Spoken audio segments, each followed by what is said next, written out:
अल्हम्दुलिल्लाह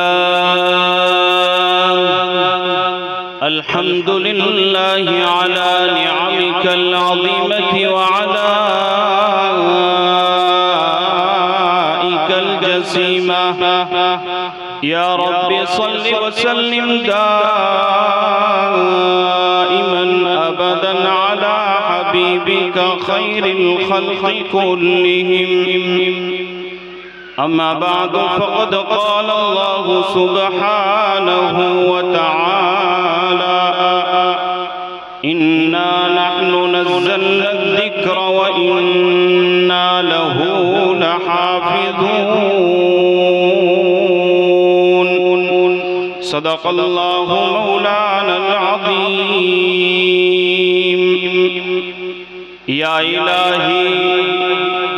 इलाही तू हमें आमिल कुरान कर दे। या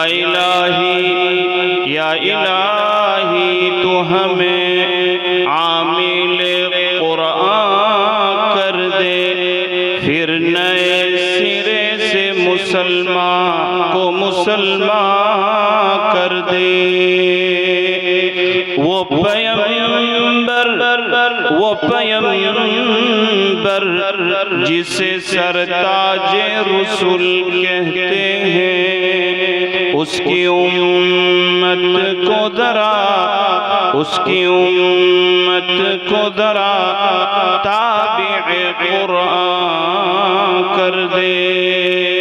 बुजुर्गान मोहतरम, अजीज दीनी भाइयों, और एक बहुत लंबे वक्त से बहुत बड़ी तादाद में, बल्कि हमारे पूरे अतराफ़ में मैं समझता हूँ कि सबसे ज़्यादा अगर जलसे में शिरकत की है तो मोटा वराछा की इन माँ बहनों ने, कि अपना आराम का वक्त कुर्बान करके गर्मी के ज़माने में अपना मुसलमानी और इस्लामी हक़ समझते हुए इतनी बड़ी तादाद में आप यहाँ आए हैं। दुआ फरमाएं कि अल्लाह ताला मुझ गुनहगार की ज़बान से मुख्तसर वक्त में अल्लाह ताला मुझे वो काम की बात अल्लाह कहने की तौफ़ीक़ अता फरमाए जो हम सब के लिए ईमान पर मौत का ज़रिया बने। बहुत कम मिनट में, 20-25 मिनट में बहुत काम की बातें। मकतब का जलसा जो होता है वो असल में पूरे साल के अंदर जो ये हमारे बच्चे मेहनत करते हैं उसका कुछ नमूना हमारे सामने आता है, और सालाना कारगुजारी ये हमारे सामने आती है। आज मेरे लिए और मैं ज़िम्मेदारान मोटा वराछा कमेटी को मुबारकबादी पेश करता हूँ कि पहली मर्तबा ऐसा मकतब के स्टेज के ऊपर से देखने का मौका मिला। स्कूलों में और मेडिकलों में, बड़े बड़े ऐसे दुनियावी इदारों में तो होता है कि कोई आदमी 20-40 साल के बाद जब रिटायर होता है तो उसका बड़ा इस्तकबाल होता है और बड़ा वेलकम होता है और उसके लिए बड़ी पार्टियां होती है। लेकिन एक वो आदमी जिसने 27 साल तक हमारी बस्ती के मासूम बच्चों को दुरूद शरीफ सिखाया होगा, मालूम नहीं उन 27 सालों में इस मजमे में बैठे हुए कितने लोग ऐसे होंगे कि जिन्होंने उनकी वजह से अपनी नमाजें सही की होगी, इनकी वजह से अपना दुआए कुनूत सही किया होगा। आज बड़े काबिल मुबारकबाद है कि इनका आपने इस्तकबाल किया है, लेकिन मौलाना हनीफ साहब से कहूँगा कि ये असल इस्तकबाल तो आखिरत में जब अल्लाह ताला इनका बदला नेकियों की शक्ल में, जन्नत की शक्ल में हमें अता फरमाएगा। अल्लाह आपकी बरकत से हमारी भी मग़फ़िरत फरमाए। मुकर्रमी सामिईन, ये कुरान क्या है? कभी हमने सोचा कि कुरान क्या है? ये तो मालूम है कि अल्लाह की किताब है, नमाज में पढ़ा जाता है, इसके पढ़ने से सवाब मिलता है।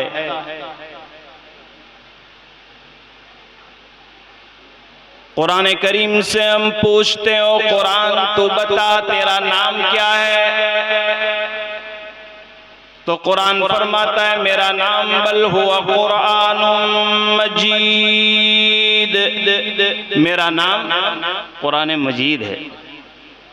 कुरान करीम से हम पूछते हो कुरान तू बता तू किसकी किताब है, तेरा मालिक कौन है? तो कुरान फरमाता है तंजीलुम मिर रब्बिल आलमीन, मैं तो सारे जहानों के परवरदिगार अल्लाह की किताब हूँ। कुरान करीम से हम पूछते हो कुरान तू बता तू दुनिया में कैसे आया? तो कुरान फरमाता है नज़ल बिहिर रूहुल अमीन, मुझे तो अल्लाह ने सारे फरिश्तों के सरदार जिब्राइल के जरिए से उतारा। ओ कुरान तू हमें बता तू दुनिया में कौन सी जात पर नाजिल हुआ? तो कुरान फरमाता है नुज़्ज़िल अला मुहम्मद, मुझे तो अल्लाह ने सारे नबियों के सरदार मुहम्मदुर रसूलुल्लाह पर उतारा। कुरान करीम से हम एक सवाल ये करते हो कुरान तू बता तू कौन से महीने में आया? तो फरमाता है शहरु रमज़ान अल्लज़ी उन्ज़िला फ़ीहिल कुरान, मुझे तो अल्लाह ने रमजान जैसे मुकद्दस महीने में उतारा। कुरान करीम से हम पूछते हो कुरान तू बता तू दुनिया में क्यों आया? अल्लाह ने तुझे दुनिया में क्यों उतारा? तो कुरान फरमाता है हुदल लिन्नास, मैं तो सारे इंसानों को, मुसलमानों को नहीं, सारे इंसानों को जहन्नम में से निकाल कर जन्नत का रास्ता दिखलाने के लिए आया हूँ। बड़ी अजीब किताब है। मैंने आज एक रिवायत पढ़ी कि जब दुनिया नहीं थी, न जमीन थी, न आसमान था, न दरिया था, न पहाड़ था, कोई नहीं था, फकत अल्लाह की जात थी। सबसे पहले दुनिया बनाने से पहले, जमीन बनाने से पहले, आसमान बनाने से पहले सबसे पहला काम जो अल्लाह पाक ने किया तो अल्लाह ने अपने सारे फरिश्तों को जमा किया था। करोड़ों की तादाद में सारे फरिश्तों को जमा किया अल्लाह पाक ने। अल्लाह तबारक व तआला ने आसमानों पर फरिश्तों को जमा फरमाया और फरिश्ते फरमाते हैं अल्लाह पाक ने हमारे सामने यासीन शरीफ की तिलावत फरमाई। अभी कुरान आया नहीं था। सबसे पहले फरिश्तों ने कहा कि हमने पूरी यासीन शरीफ अल्लाह से सुनी। अल्लाह पाक पढ़ते जा रहे थे और हम सुनते जा रहे थे पूरी यासीन। जन्नत में भी ये नेमत मिलने वाली है कि अल्लाह पढ़ेंगे और हम सुनेंगे। क्या मंजर होगा जब अल्लाह पाक ने यासीन पढ़ ली और फरिश्तों ने अपनी कानों से सुना तो एक बात कही जो मैं आज कहने आया हूं आपको। फरिश्तों ने कहा ओ मेरे परवरदिगार, ये कुरान कितनी बरकत वाली किताब है, कितनी प्यारी किताब है। और फरिश्तों ने ये फरमाया ये मेरे परवरदिगार, कितने मुबारक लोग होंगे वो, कितने खुश नसीब वो लोग होंगे कि जिसके लिए अल्लाह पाक ये कुरान जमीन पर उतारेंगे। वो जबानें कितनी मुबारक होगी जो जबानें इस किताब की तिलावत करेगी। वो माँ बाप कितने मुबारक होंगे कि जिनके मासूम बच्चे उसकी तिलावत करेंगे। बड़ी अजीब किताब है मेरे भाइयों। लेकिन मैं आज आपको बताना चाहता हूं कि ये कुरान क्या है।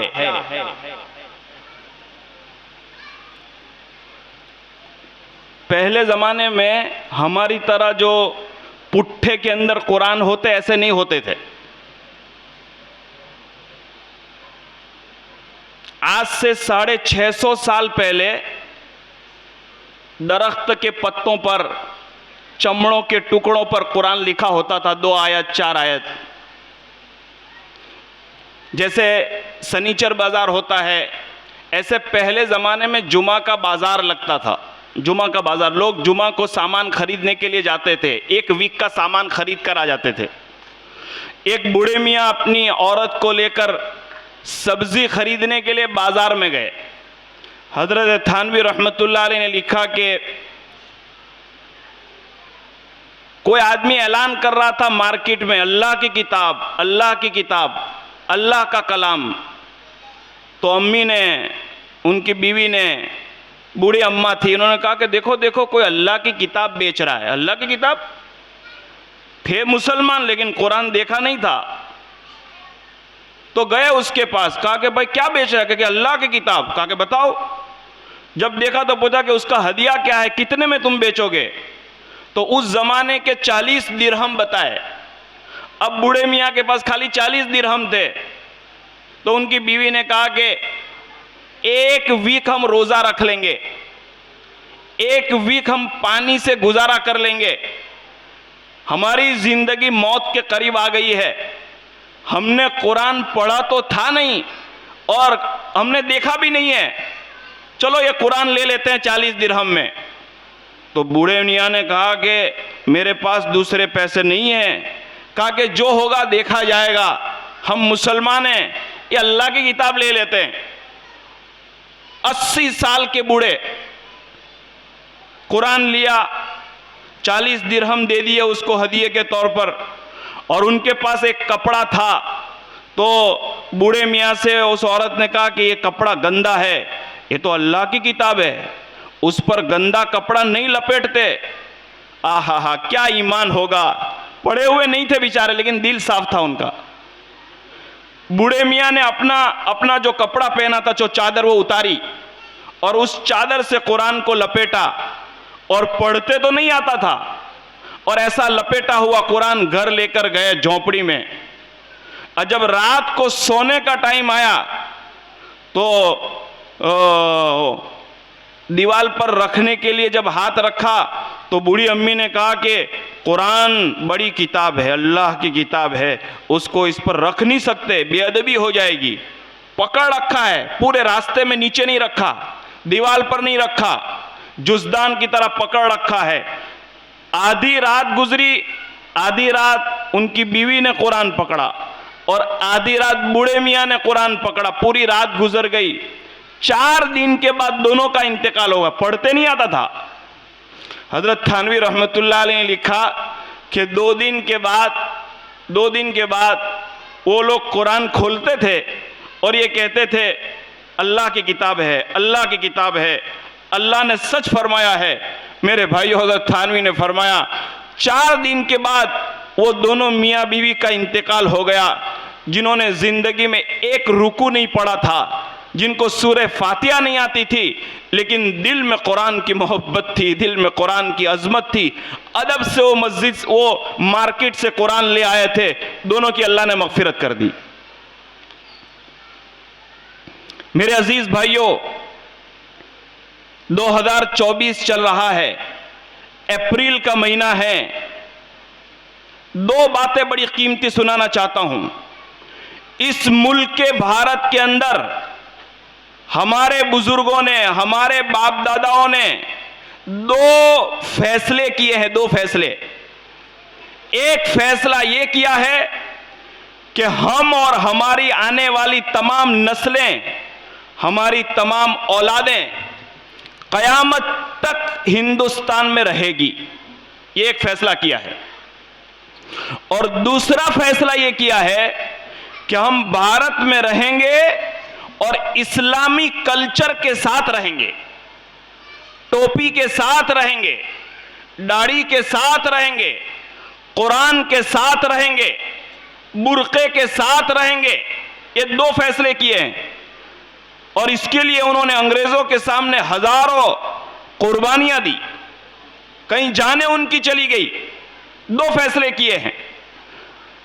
इन 2 फैसलों पर अमल करवाने के लिए ये छोटे छोटे मकतबों की बुनियाद डाली है।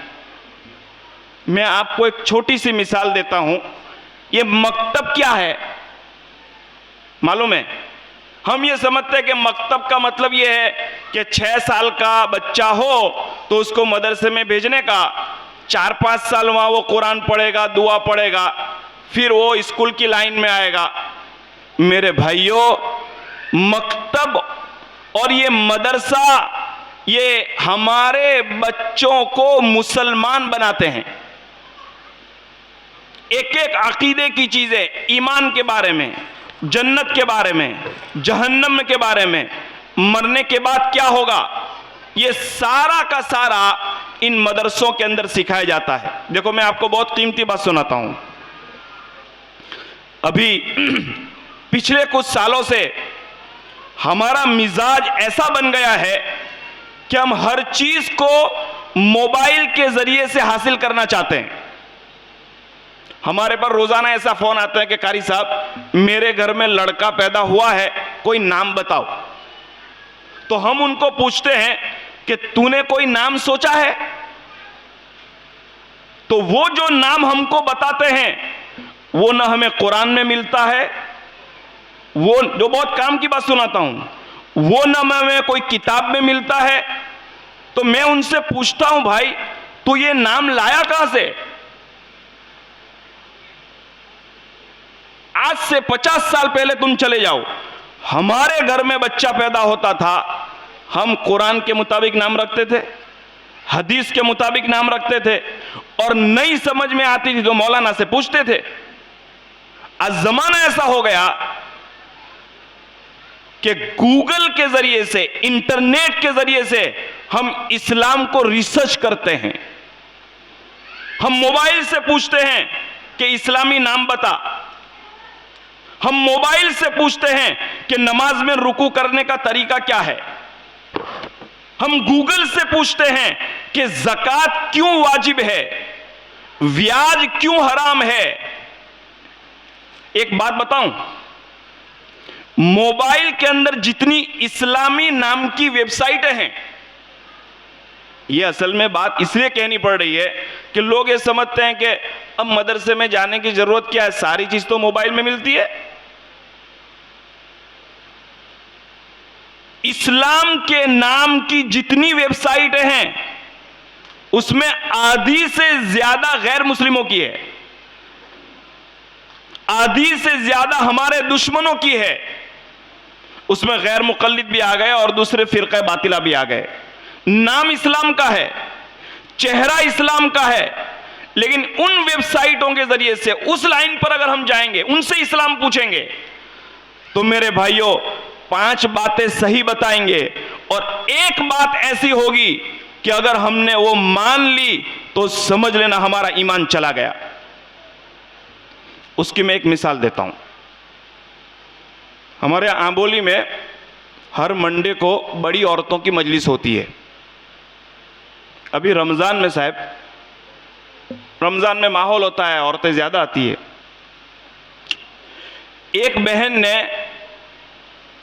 यह कहा कि मसला आया कि भाई गुस्ल के 3 फर्ज है, सब जानते हैं ना, कुल्ली करना, नाक में पानी डालना और पूरे बदन पर पानी बहाना। ये बेसिक चीजें हैं, बेसिक चीजें इस्लाम के बराबर। तो वो तकरीबन 60 या 65 साल की औरत अभी अभी रहने आए वहां। उन्होंने मेरे घर में से बताया कि आपा ये गुस्ल के अंदर नाक में पानी डालना ये तुमने कौन सी किताब में पढ़ा? ये बेचारी वो सामने से पूछ रहे हैं। तो कहा कि ये तो कुरान से साबित है, हदीस से साबित है कि गुस्ल के 3 फर्ज है, मर्द हो के औरत हो। कहा कि नहीं नहीं ऐसा नहीं है। उन्होंने एक किताब निकाली, वो असल में किताब नहीं थी, वो गूगल पर से वो पेजिस को जेरोस करके बनाई गई थी। उसमें बताया था कि नाक में पानी डालना ये वुजू में फर्ज है, गुस्ल में नहीं है। तो मैंने कहा कि ऐसी नमाज है और ये कितने टाइम से आप कर रहे हो? कहा कि जब से मैंने ये किताब पढ़ी है तब से आज तक मैंने गुस्ल में नाक में पानी नहीं डाला है।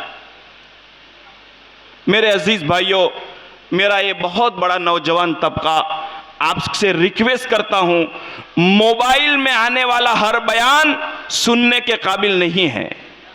मोबाइल में आने वाली हर बात अमल करने के काबिल नहीं है। बहुत सारे दाढ़ी वाले, बहुत सारे अमामे वाले आजकल हमारा ईमान चोरने के लिए बैठे हैं।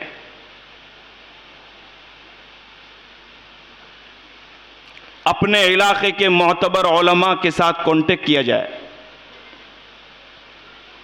इसलिए और सुनिए साहब, मैं तो बयान करता ही नहीं, मैं तो ऐसी बात करता हूं कि मामूली से मामूली आदमी को बात समझ पड़े कि मकतब क्या है। छठा रोजा था, रात को 11:30 बजे हम लोग घर आए। रात को 11:30 बजे साजिद भाई, ये रमजान है 2024 को। एक भाई का फोन आया कि मैं आपसे मिलना चाहता हूं। मैंने कहा रात को 11:30 बजे हैं? कहा कि नहीं कारी साहब बहुत जरूरी है। ठीक है आओ। और भी हमारे साथ दूसरे उलमा थे, बहुत सारे लोग बैठे। कहा कि कारी साहब मैं यूपी का रहने वाला हूं और मेरी बच्ची कामरेज के ये इंटरनेशनल स्कूल में जाती है। आज छठा रोजा था और मैं अपनी बच्ची को लेने के लिए शाम को 4 बजे गया। ये मैंने आपको रमज़ान में भी सुनाया था, लेकिन बहुत सारे लोगों ने नहीं सुना होगा। मैं आपको बताना चाहता हूं कि मकतब क्यों ज़रूरी है।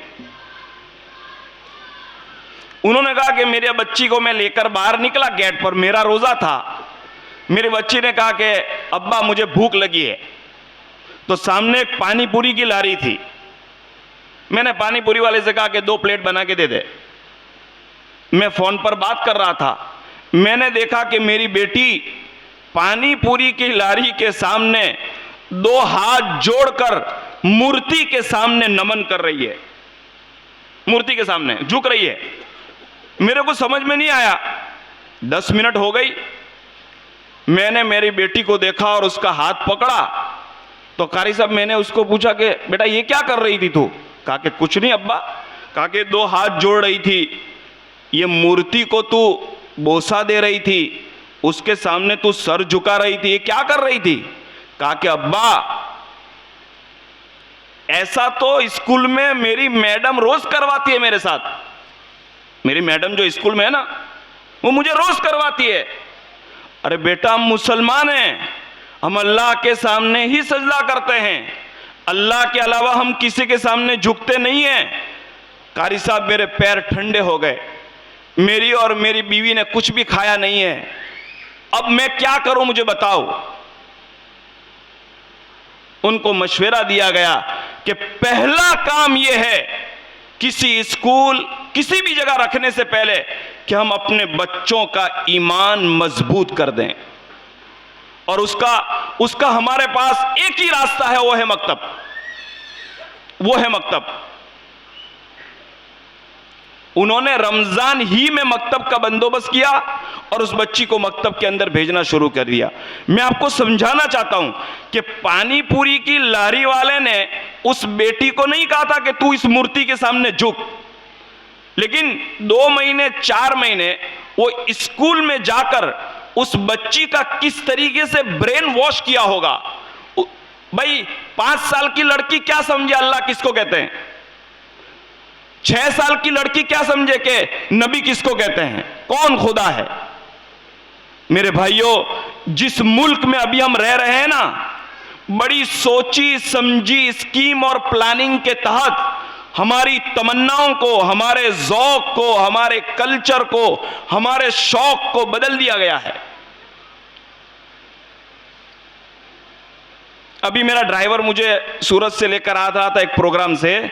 उसने मोबाइल में मेरे को कुछ बताया कि कारी साहब आईपीएल चल रही है और अभी मोबाइल के अंदर 18 करोड़ लोग देख रहे हैं। जायज नाजायज हलाल हराम ये मुफ्तियों का काम है, लेकिन मेरे भाइयों अल्लाह की कसम खाकर कहता हूं, किसी भी मस्जिद में चले जाओ,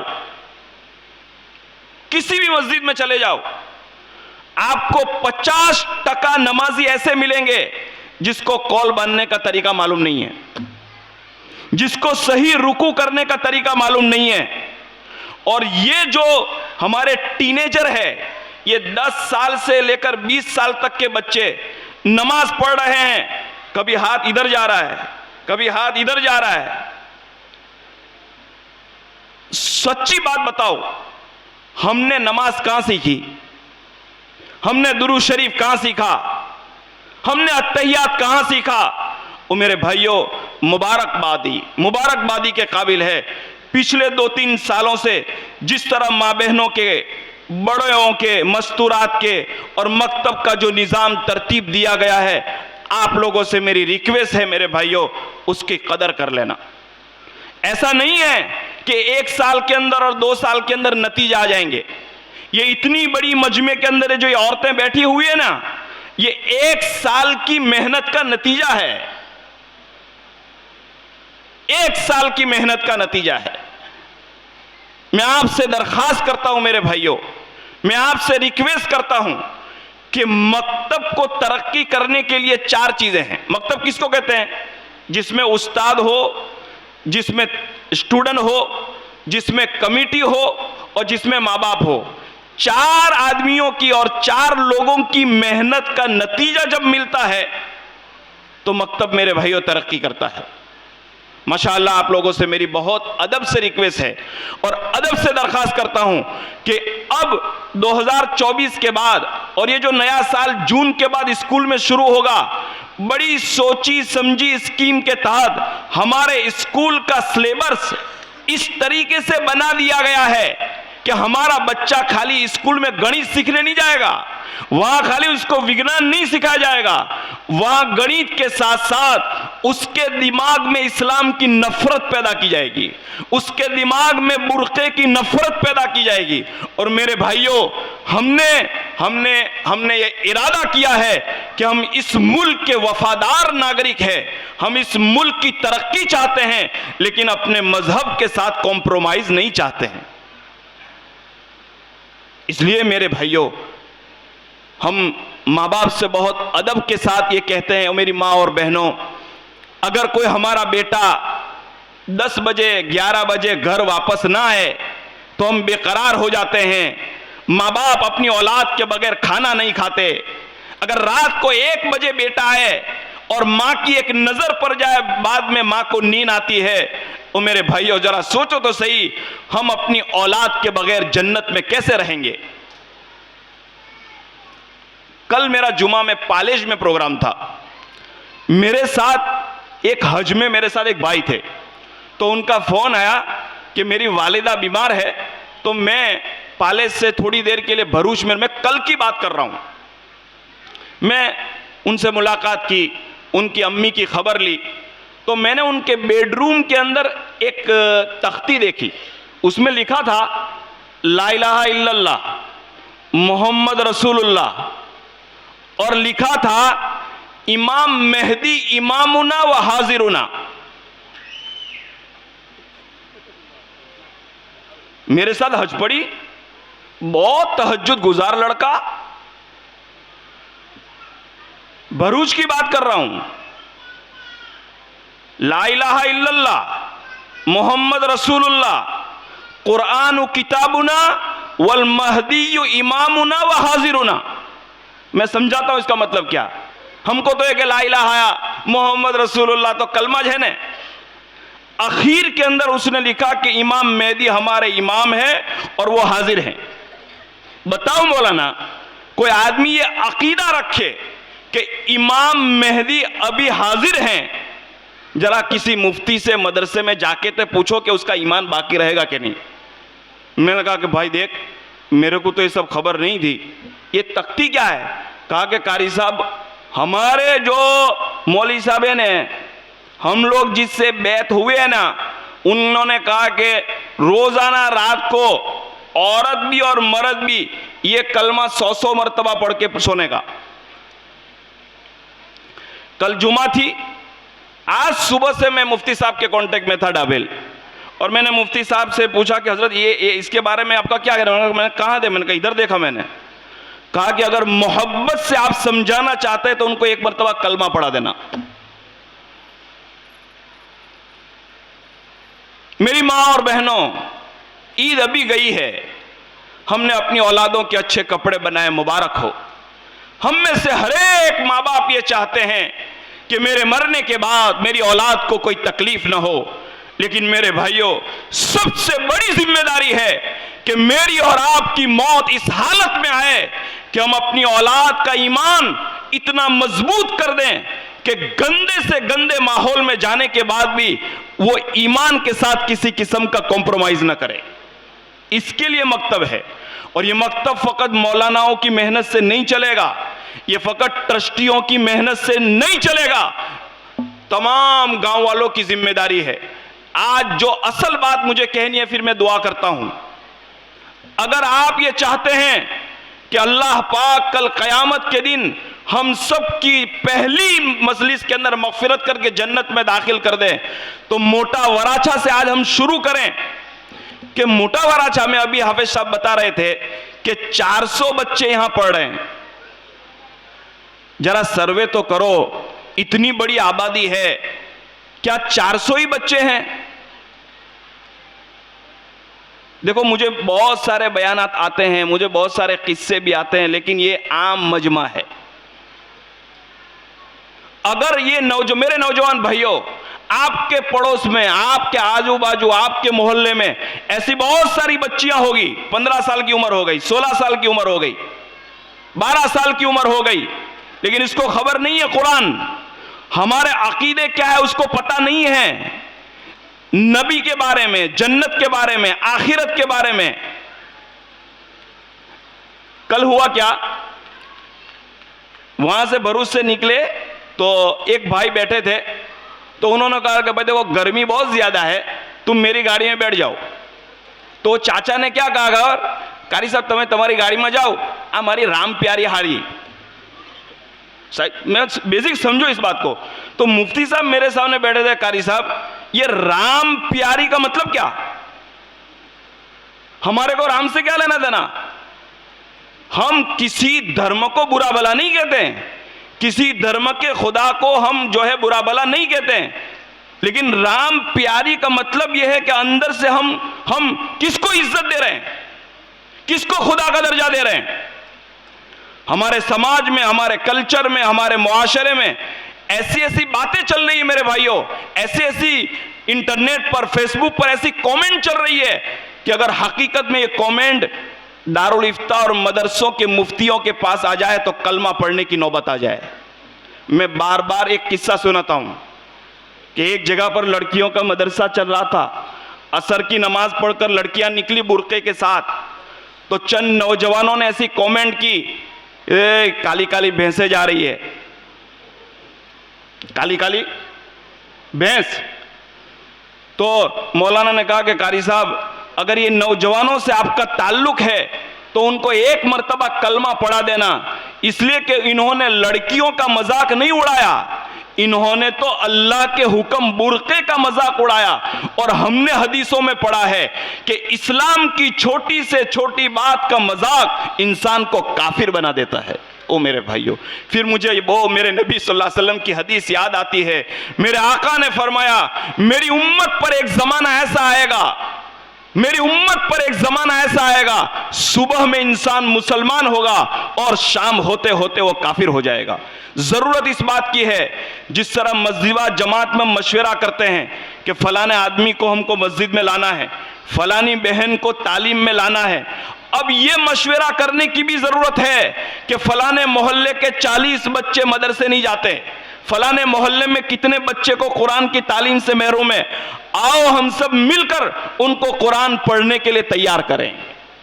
मेरे भाइयों, ये फकत कुरान पढ़ाने की मेहनत नहीं होगी, बल्कि इसके जरिए से इंशाअल्लाह उनका ईमान भी बचेगा और उनके खानदान का ईमान भी बचेगा। ये चंद टूटी फूटी बातें मेरे जहन में थी। अल्लाह तबारक व ताला से मैं दुआ करता हूँ, अल्लाह ताला ये हमारे पूर्वजों ने, हमारे बाप दादाओं ने ये मिलकतें बनाकर, ये फैज़ आम मदरसा बनाकर, ये मस्जिद बनाकर चले गए। मेरे भाइयों, जिम्मेदारी बनती है कि हम उनको आबाद रखें, उसकी तालीमी एतबार से। अभी काठियावाड़ गया था,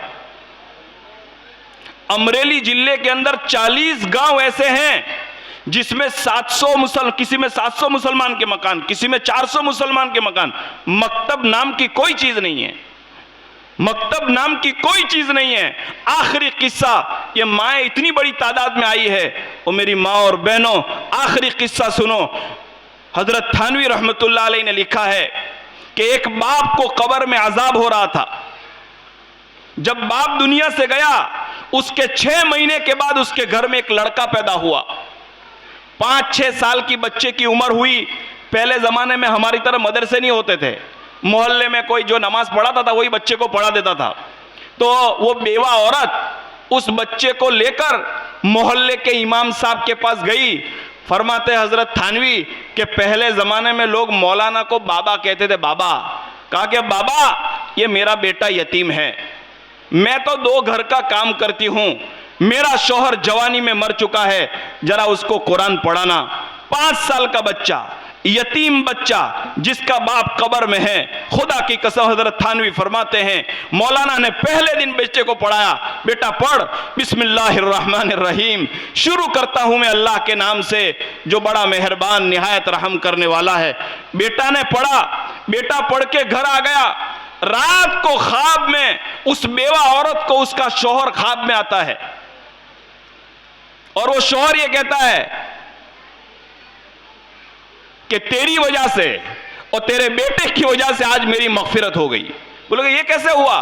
कहा कि 5 साल से मुझे कब्र में अजाब हो रहा था, मैं तो गुनहगार था, और आज जब फरिश्ते मुझे अजाब देने के लिए मेरी कब्र में आए तो अल्लाह की तरफ से आवाज आई, ओ अजाब के फरिश्तों मेरे उस बंदे से अजाब को हटा दो। तो फरिश्तों ने कहा कि अल्लाह पाक ये तो गुनहगार है। अल्लाह पाक ने कहा हाँ ये गुनहगार है, लेकिन तुम्हें पता नहीं है इस गुनहगार का एक यतीम बेटा अभी जमीन पर जिंदा है, उसकी मां ने उसको मदरसे में भेजा है, उसके मौलाना ने उसको पहले दिन बिस्मिल्लाह पढ़ाई है।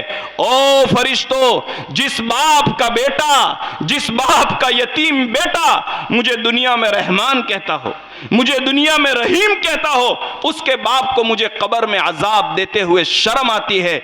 यह है औलाद, यह है तरबियत कि एक औलाद की एक बिस्मिल्लाह से बाप के लिए कब्र का अजाब हट गया। और तुम्हारा क्या गुमान है अगर अल्लाह ने कब्र का अजाब हटा लिया खाली बिस्मिल्लाह की वजह से, तो क्या अल्लाह उसको जहन्नम में डालेंगे? ओ मेरे भाइयों, बस मैं समझता हूं कि आज पूरे जलसे का पैगाम इस किस्से से आपके सामने आ गया है। ये तो मेरे लिए आधे घंटे बात करना आसान है, असल में तो पूरे साल तक ये असातिज़ाओं ने और यहाँ की मुअल्लिमात ने जो मेहनत की है। मेरे भाइयों, आखिर में पूरे जलसे का खुलासा देखो जहाँ अच्छी बात होती है ना, वहाँ शैतान अपना काम करता है। जहां नेक काम होते हैं वहां शैतान अपना काम करता है। आप लोगों से मैं दरखास्त करता हूं कि ये मकतब और इस कमेटी की निगरानी में दूसरे जितने काम हो रहे हैं, अगर हम कुछ नहीं कर सकते तो हम अपनी माँ बहनों को, अपने छोटे छोटे बच्चों को वहां भेजकर उनकी इस एतबार से मेरे भाइयों ताउन करें। नबी अकरम सल्लल्लाहु अलैहि वसल्लम ने फरमाया, कल क़यामत के दिन अल्लाह पाक एक बंदे को बुलाएंगे और अल्लाह पाक कहेंगे, ओ मेरे बंदे, तू बड़ा इबादत गुजार था, तू बड़ा नेक था, लेकिन तेरे एक फैसले की वजह से और तेरी एक बात की वजह से जो तूने अपने दोस्तों के साथ की थी, कि तेरी एक बात की वजह से तेरी बस्ती के अंदर और तेरे मोहल्ले के अंदर मुसलमानों में नाइत्तेफाकी हो गई, मुसलमानों में 2 जमात बन गई। भले तू हाजी नमाजी था, लेकिन जंजीरों में जकड़कर उसे जहन्नम में ढकेल दिया जाएगा। उम्मत को तोड़ने से बचाओ। जहां कहीं दीन का काम हो रहा है, अगर हमसे नहीं होता मेरे भाइयों, अल्लाह के वास्ते ये कौमें हमारे बच्चों का ईमान छीनने के लिए तैयार हो चुकी है। इन्होंने प्लानिंग बना लिए हैं। दीन का काम जहां कहीं हो रहा है, अगर हम मदद नहीं कर सकते उनके लिए दुआ करें। प्यारे आका सल्लल्लाहु अलैहि वसल्लम ने फरमाया, एक गुनहगार को बुलाया जाएगा, उसका रजिस्टर खोला जाएगा, उसके रजिस्टर में सारे गुनाह होंगे। अल्लाह पाक फरमाएंगे, उसके रजिस्टर में देखो कोई नेकी है? तो फरिश्ते फरमाएंगे, हाँ मेरे परवरदिगार, गुनाह के अलावा एक नेकी है कि उसने जिंदगी में अपनी बस्ती में अपनी इज्जत और अपनी क्रेडिट की वजह से एक फैसला ऐसा किया था, एक मशवरा ऐसा किया था, एक मीटिंग ऐसी की थी कि उसकी वजह से पूरी कौम की दुश्मनी मोहब्बत में बदल गई थी। उस बस्ती के अंदर इत्तेहाद पैदा हो गया था, उस बस्ती के अंदर जोड़ पैदा हो गया था। सरकार दो आलम सल्लल्लाहु अलैहि वसल्लम फरमाते हैं, अल्लाह फरमाएंगे, मेरी इज्जत की कसम, मेरे जलाल की की कसम, उस एक नेकी की वजह से मैंने उसके ज़िंदगी भर के गुनाह को माफ़ कर दिया। आओ मेरे भाइयों, छोटी मोटी बातें हर एक जगह होती है।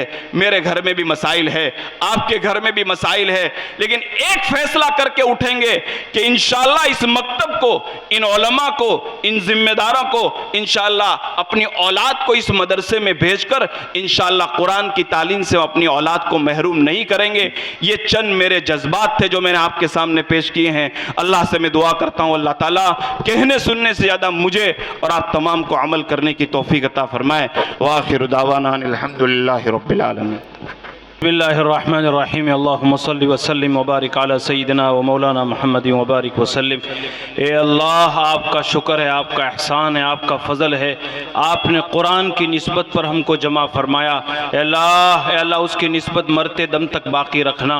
ए अल्लाह, ज़िंदगी का जितना हिस्सा बाकी है हमें अपनी रज़ामंदी वाले अमाल करने की तौफीक अता फरमा।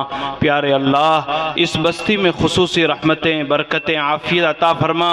ए अल्लाह, हसद, अदावत, कीना, कपट, बुरी मोहब्बतें, बुरी लालच से ए अल्लाह हमारी बस्ती की, अहले बस्ती की पूरी उम्मत की हिफाजत फरमा। ए अल्लाह, इस मदरसे को दिन दुगनी रात चुगनी तरक्यात से माला माल फरमा। नजर बद से हमारी मदरसे की पूरी उम्मत की अल्लाह हिफाजत फरमा। ए अल्लाह, हुज़ूर अकरम सल्लल्लाहु अलैहि वसल्लम का उम्मती दुनिया के जिस कोने में रहता है वो हमारा भाई है। उसके जान व माल की, उसके इज्जत और आबरू की, उनके घर वालों की, उनके ईमान और अमाल की पूरी हिफाजत फरमा। या अल्लाह, इस मदरसे में जो भाई जिस लाइन से मेहनत कर रहे हैं और जिसका ताउन और जिसकी मदद जिस हैसियत से है, दुनिया और आखिरत में उसका बेहतरीन बदला अता फरमा। या अल्लाह, नेक काम जहाँ कहीं जिस शक्ल में हो रहा है, या अल्लाह हमें अपना हिस्सा उसमें लगाने की तौफीक अता फरमा दे। या अल्लाह हमें इस्लाम के साथ ज़िंदगी अता फरमा, और जब हमारा वक्त आए तो इस्लाम के साथ हमें मौत अता फरमा। हमारी दुआओं को प्यारे आका मोहम्मद रसूलुल्लाह सल्लल्लाहु अलैहि वसल्लम के सदक़े और तुफ़ैल में कबूल फरमा। जज़ल्लाहु अन्ना नबियना मुहम्मदन सल्लल्लाहु अलैहि वसल्लम मा हुवा अहलु बिरहमतिका या अरहमर राहिमीन।